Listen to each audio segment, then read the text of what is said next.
Hello everyone, आज हम discuss करेंगे मैक्सवेल्स इक्वेशंस इन इंटीग्रल फॉर्म।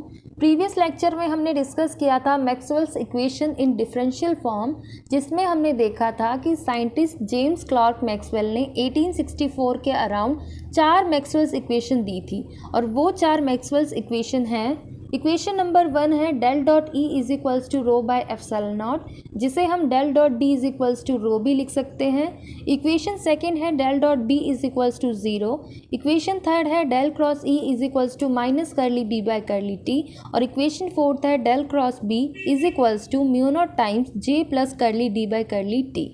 देखिए, जब हमने Maxwell's equation in differential form study किया था तब हमने देखा था कि ये जो 4 मैक्सवेल्स इक्वेशन हैं ये इन 4 लॉज के ऊपर बेस्ड है। इट मीन्स ये चारों इक्वेशंस इन चारों लॉज से मिलके बनी है। तो देखिए, जब हमने डिफरेंशियल फॉर्म डिस्कस किया था तब हमने इन लॉज की हेल्प से इन चारों मैक्सवेल्स इक्वेशन को डिराइव किया था। अब हमें डिस्कस करना है मैक्सवेल्स इक्वेशंस इन इंटीग्रल फॉर्म। तो अब हमें ये जो चारों मैक्सवेल इक्वेशंस हैं इनकी हेल्प से इन लॉज को डिराइव करना है in terms of their integral form, यानी इंटीग्रल फॉर्म में हमें इन लॉज को डिराइव करना है। तो स्टार्ट करते हैं। सबसे पहले हम बात करते हैं मैक्सवेल इक्वेशन नंबर 1 की, और मैक्सवेल इक्वेशन नंबर 1 है del dot E is equals to rho by epsilon naught, और इसे हम लिख सकते हैं del dot D is equals to rho. यहाँ पे जो डेल्टा है वो एक डिफरेंशियल ऑपरेटर है, ई यहाँ पे इलेक्ट्रिक फील्ड है, रो यहाँ पे वॉल्यूम चार्ज डेंसिटी है, epsilon naught is absolute permittivity और you can say permittivity of free space, del again एक डिफरेंशियल ऑपरेटर है, डी यहाँ पे डिस्प्लेसमेंट करंट है और रो है वॉल्यूम चार्ज डेंसिटी। तो अब हमें ये जो मैक्सवेल इक्वेशन नंबर 1 है इसे इसकी इंटीग्रल फॉर्म में चेंज करना है। तो इस इक्वेशन को इसकी इंटीग्रल फॉर्म में चेंज करने के लिए हम दोनों साइड इंटीग्रेट करेंगे over any volume v। So on integrating both sides over any volume v, आप इसे इस तरह भी कह सकते हैं taking volume integral on both sides. So on taking volume integral on both sides, और you can say on integrating both sides over any volume we get, ये जो इक्वेशन है ये बन जाएगी आपकी del dot E D V is equals to, right hand side आ जाएगी रो बाय एप्सिलॉन नॉट और ये डी वी। मान लेते हैं ये इक्वेशन नंबर 1 है। अब ये जो इक्वेशन नंबर 1 में जो लेफ्ट हैंड साइड है ये वॉल्यूम इंटीग्रल में है, और इस वॉल्यूम इंटीग्रल को हम सरफेस इंटीग्रल में चेंज कर सकते हैं with the help of Gauss divergence theorem. So on using Gauss divergence theorem for LHS of equation first, so इसे हम लिख सकते हैं, ये हमारा बन जाएगा del dot E D V over any volume v is equals to surface integral of the electric field over any close surface s। तो देखिए यहाँ पे जो del dot E D V की वैल्यू है ये, इसे हम पुट कर सकते हैं इक्वेशन फर्स्ट के लेफ्ट हैंड साइड में। सो इक्वेशन फर्स्ट बिकम्स, हम गॉस डाइवर्जेंस थ्योरम का यूज़ करेंगे और इस वॉल्यूम इंटीग्रल की value in terms of surface integral जो आई है इसे पुट कर देंगे इक्वेशन नंबर फर्स्ट के लेफ्ट हैंड साइड में। तो इक्वेशन फर्स्ट हमारी बन जाएगी, यहाँ पे आ जाएगा E dot T S over any close surface S is equals to, right hand side हम एज इट इज़ रखेंगे rho by epsilon naught D V. अब हमें ये जो इक्वेशन मिली है इसे हम फर्दर सिंप्लीफाई कर सकते हैं। जैसे जो ये राइट हैंड साइड में टर्म है इसे हम फर्दर सिंप्लीफाई करेंगे with the help of definition of volume charge density. देखिए, वॉल्यूम चार्ज डेंसिटी जो कि रो यहाँ पे हम यूज़ कर रहे हैं, this is equals to charge per unit volume. Volume charge density होता है चार्ज पर यूनिट वॉल्यूम। मान लेते हैं किसी स्मॉल एलिमेंटल वॉल्यूम में जो चार्ज है वो तो है डी क्यू और वो वॉल्यूम है डी वी। तो यहाँ से अगर हम डी क्यू की वैल्यू देखेंगे तो वो आ जाएगी रो डी वी, और अगर हमें टोटल चार्ज पता लगाना है इन दैट पर्टिकुलर वॉल्यूम तो हम इंटीग्रेट करेंगे दोनों साइड ओवर दैट वॉल्यूम। तो यहाँ पे हमारा बन जाएगा integral D Q is equals to integral rho D V over the volume V. अब ये जो इंटीग्रल डी क्यू है ये हमारा बन जाएगा total charge in that particular volume we. तो ये टोटल चार्ज आ जाएगा। तो यहाँ से हम देख सकते हैं ये जो रो डी वी है ये बन जाएगा Q which is a total charge enclosed in that particular volume. मान लेते हैं इक्वेशन नंबर सेकेंड है।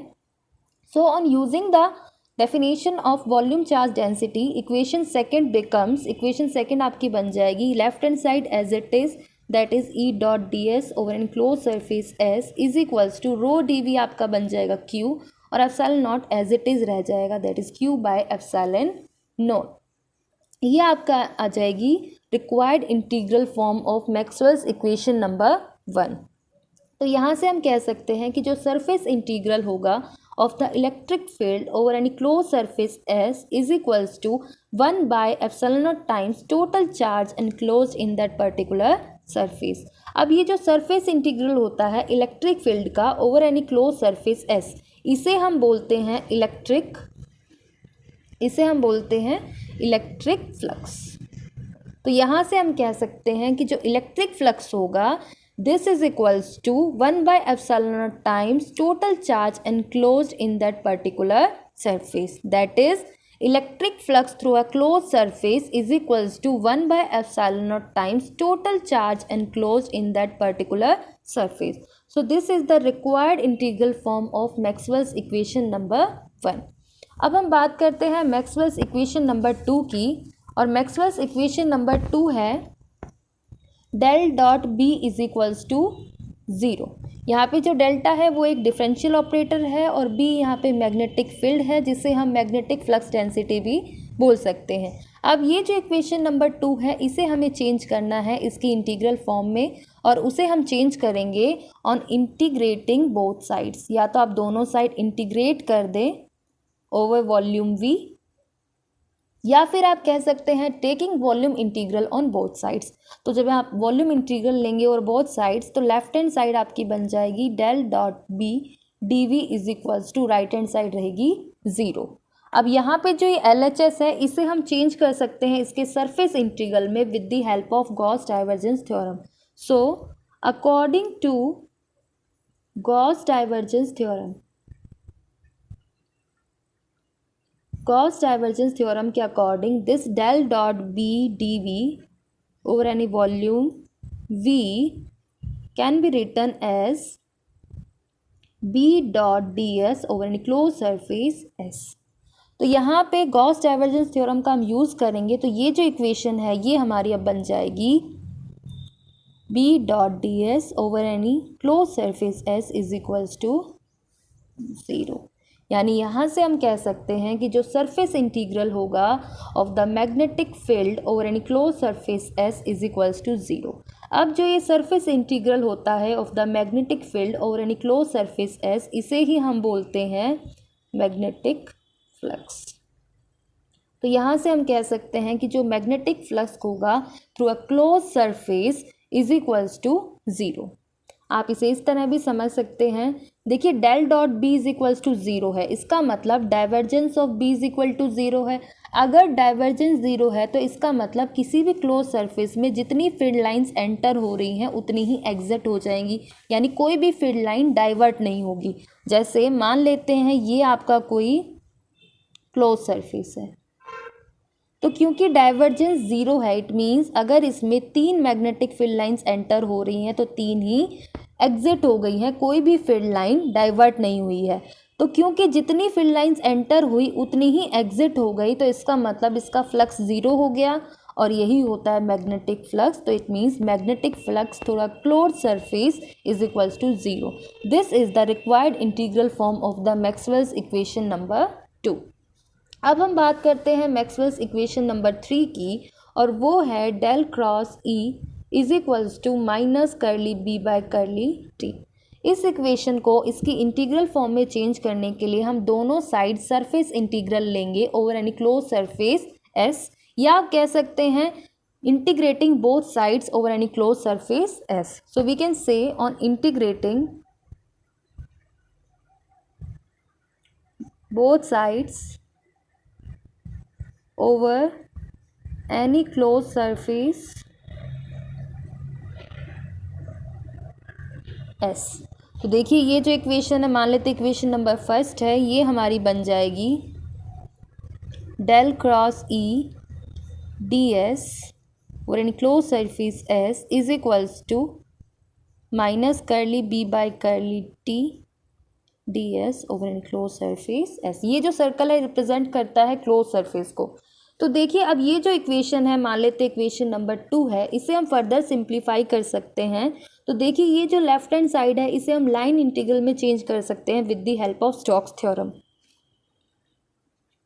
So on using Stokes theorem, तो देखिए स्टोक्स थ्योरम के अकॉर्डिंग ये जो del cross E D S होगा, del cross E D S can be return as E dot D L.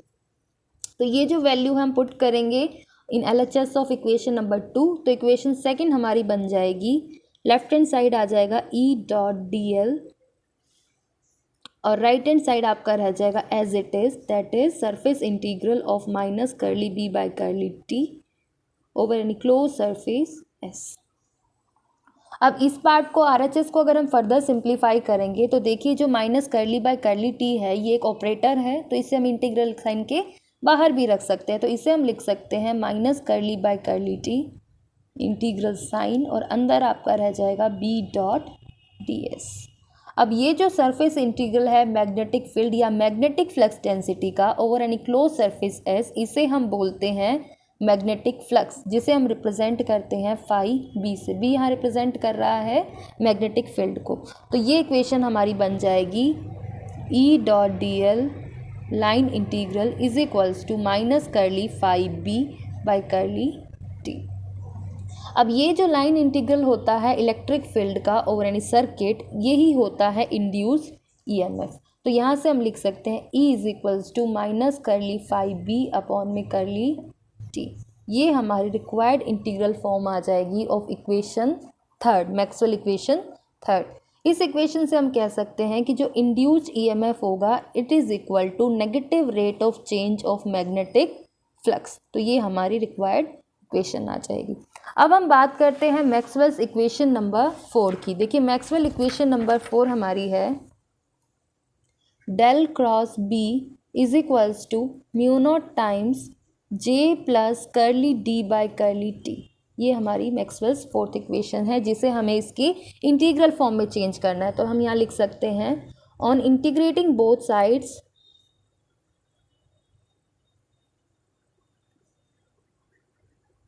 Over any close surface S.